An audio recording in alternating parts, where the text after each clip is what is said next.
വെളിയന്നൂർ പഞ്ചായത്തിലെ പൂവക്കുളം ഗ്രാമം ഒരു ദുരന്തത്തിന്റെ ഭീതിയിലാണ്. 500 മീറ്റർ ചുറ്റളവിൽ പ്രവർത്തിക്കുന്ന 2 ക്വാറികൾക്ക് പുറമെ കൂടുതൽ ക്വാറികൾക്ക് അനുമതി നൽകാനുള്ള നീക്കം ഈ നാടിനെ തന്നെ ഇല്ലാതാക്കുമെന്നാണ് നാട്ടുകാരുടെ ആശങ്ക. വയനാട് ദുരന്തത്തോടെ വളരെ ഭീതിയിലാണ് പൂവക്കുളം നിവാസികൾ. പാറമടകളുടെ നാട് എന്ന കുപ്രസിദ്ധിയിലാണ് പൂവക്കുളം ഗ്രാമം ഇപ്പോൾ അറിയപ്പെടുന്നത്. അതിനി ദുരന്തങ്ങളുടെ നാട് എന്ന് മാറ്റി പറയേണ്ടി വരുമോ എന്ന ഭയത്തിലാണ് ഈ നാട്ടുകാർ ഇപ്പോൾ ജീവിക്കുന്നത്.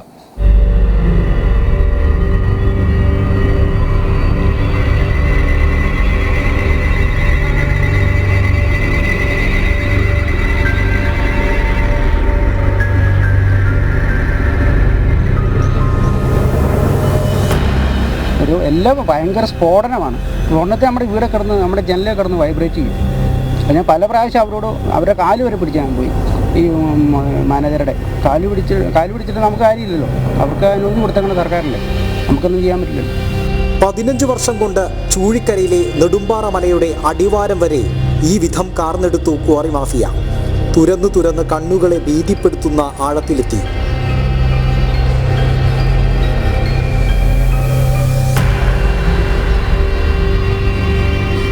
അഞ്ഞൂറ് മീറ്ററിനുള്ളിലെ തേക്കമലയുടെ 2 ചെരുവുകളിലൂടെയും കരിമ്പാറ ഖനി തേടി ഉള്ളത്തിലേക്ക് ഇടിച്ചു കയറി.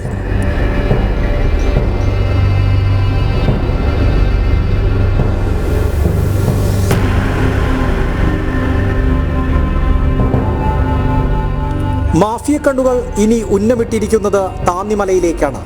അവിടെയും ക്വാറി തുടങ്ങാനുള്ള നീക്കങ്ങൾ സജീവമായി അണിയറയിൽ നടക്കുന്നു. അകലെയല്ലാത്ത ദുരന്ത ഭീതിയിൽ നാട്ടുകാർ പലരും പ്രദേശം വിട്ടൊഴിഞ്ഞു തുടങ്ങി. പൂവക്കുളത്ത് നിന്ന് മനുഷ്യർ വാസമൊഴിയുകയാണ്. നിലവിൽ ഈ 500 മീറ്റർ ചുറ്റളവിൽ ഇത്തരം ക്വാറികളുണ്ടോ ജനങ്ങൾക്ക് ജീവിക്കാൻ പറ്റാത്ത അവസ്ഥയാണ്. അതുതന്നെയല്ല കുറേ വീടുകളൊക്കെ ഒരുപാട് വീടുകളും വിറ്റൊഴിവായി പോയി, അല്ലെങ്കിൽ വേറെ താമസം മാറിപ്പോയി. പിരിക്കാൻ പറ്റുകയില്ല നമുക്ക്. ഇവർ പറയുന്ന പോലെയൊക്കെ നമുക്ക് കൊടുക്കാൻ പറ്റുള്ളൂ. അപ്പം പൈസയുള്ളവരൊക്കെ വേറെ സ്ഥലങ്ങളിൽ പോയി താമസിക്കണം. അപ്പം നിലവിൽ പൂവക്കുളത്ത് ജനവാസം കുറഞ്ഞു തന്നെ ഒരു അവസ്ഥയാണ്. വർഷങ്ങൾക്ക് മുമ്പേ പ്രതിഷേധമുയർന്നിരുന്നു.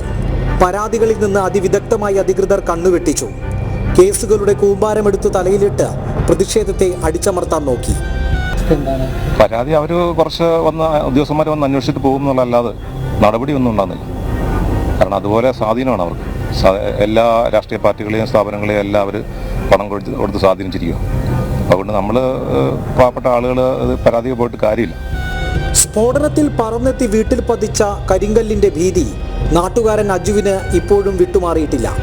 അതിനേക്കാൾ ഭീതിപ്പെടുത്തുന്നതായിരുന്നു പോലീസിന്റെ വേട്ടയാടൽ. അപ്പോൾ ഇപ്പോൾ ഒരു 5-8 പ്രാവശ്യം കല്ല് വന്ന് വീഴുന്നത്. അപ്പോൾ നമ്മൾ സ്റ്റേഷനിൽ ചെന്നാലും അവർ നമ്മളെ സ്റ്റേഷനിലിട്ട് പേടിപ്പിക്കും. നീ കണ്ടോ? അപ്പോൾ അങ്ങനെയാണ് എനിക്ക് ഇത്ര നാളത്തെ അനുഭവങ്ങൾ ഉണ്ടായിട്ടുള്ളത്. അപ്പോൾ ഞാൻ ഈ പ്രാവശ്യം കല്ല് വന്ന് വീണപ്പോഴും എന്നെ സ്റ്റേഷനിൽ വിളിപ്പിച്ചപ്പോൾ എന്നോട് CA പറഞ്ഞു, നീ കണ്ടോടെ കല്ല്, നീ എവിടെ നോക്കിയാൽ ഇതൊക്കെ പറയണമെന്ന് നോക്കിയാൽ പുള്ളി എന്നിട്ട് പേടിപ്പിക്കാതെ. അപ്പോൾ നമുക്ക് നിയമപരമായിട്ടും യാതൊരു ഒന്നും ലഭിക്കുന്നില്ല. നമുക്ക് സർക്കാരിൻ്റെ ഭാഗത്തുനിന്നായാലും ഓഫീസേഴ്സിൻ്റെ ഭാഗത്തുനിന്നായാലും. അപ്പോൾ എൻ്റെ പിള്ളേരുടെ മുമ്പിലേ കല്ല് വീണേ, വീടിൻ്റെ ഉള്ളിലാണ് വന്ന് വീണേ. അപ്പോൾ രണ്ടാമത്തെ നിലയിൽ ഓട് പൊട്ടി ഹാളിൽ വന്ന് വീണു, ഡൈനിങ് ടേബിളിൻ്റെ ഫ്രണ്ടിൽ. ക്വാറികളിൽ നിന്നുള്ള ശബ്ദമലിനീകരണവും വായുമലിനീകരണവും കൊണ്ട് ജനജീവിതം ദുസ്സഹമാണെന്ന് പ്രദേശവാസികൾ പറയുന്നു. ഞങ്ങൾക്ക് ഇവിടെ ബുദ്ധിമുട്ടെന്ന് പറഞ്ഞാൽ പുകയുടെ ബുദ്ധിമുട്ടുണ്ട്, പൊടിയുണ്ട്, പൊടിശല്യം ധാരാളമായിട്ടുണ്ട്. ഈ പൊടിയുടെ ശല്യം കാരണം ഒരുപാട് രോഗങ്ങൾ ഞങ്ങളെ ബുദ്ധിമുട്ടിക്കുന്നുണ്ട്. പ്രകൃതി ദുരന്തങ്ങളുടെ നിരന്തര വാർത്തകളിൽ വിറങ്ങലിച്ച ഈ നാട്ടുകാർ സമരവും പ്രതിഷേധവുമായി മുന്നോട്ടു പോകുമെന്ന് വ്യക്തമാക്കുന്നു. സമരസമിതി ഇപ്പം നിലവിൽ ഞങ്ങൾ ശക്തമായിട്ട് തന്നെയാണ് മുന്നോട്ട് പോയിക്കൊണ്ടിരിക്കുന്നത്. സമരസമിതി പൂവക്കുളം നിവാസികളെല്ലാം നല്ല സപ്പോർട്ടാണ് ചെയ്തുകൊണ്ടിരിക്കുന്നത്. പക്ഷേ നമ്മൾ അനവധി പരാതികൾ കൊടുത്തിട്ടുണ്ട്. അതെല്ലാം പേരിന് മാത്രമാണ് അന്വേഷണങ്ങൾ നടക്കുന്നത്. അപ്പം നമുക്ക് ശരിക്കും ജനകീയ കൂട്ടായ്മ ശക്തമായി മുന്നോട്ട് പോകും, നിയമ നടപടികളുമായിട്ട് മുന്നോട്ട് പോകും. നിയമാനുസൃതമല്ലാത്ത പ്രവർത്തനങ്ങളും അനുമതിയേക്കാൾ കൂടുതൽ ഖനനവും ക്വാറിയിൽ നടക്കുന്നുവെന്നാണ് സമരസമിതി ആരോപിക്കുന്നത്. കൂടുതൽ ക്വാറികൾക്ക് അനുമതി നൽകാനുള്ള നീക്കം ഉപേക്ഷിക്കണമെന്നും നാട്ടുകാർ ആവശ്യപ്പെടുന്നു. ഖനനം തകൃതിയായി നടക്കുന്നുണ്ട് ഇവിടെ. അനധികൃത ഖനനമെന്ന് കണ്ടെത്താൻ കൃത്യമായ അന്വേഷണം അടിയന്തരമായി വേണം. മറ്റൊരു ദുരന്ത വാർത്തകൾക്ക് വേണ്ടി കാത്തിരിക്കരുത് അധികൃതർ. ക്യാമറമാൻ മനോജ് വട്ടിയൂർക്കാവിനൊപ്പം മിഥുനയ്യപ്പൻ, ജനം.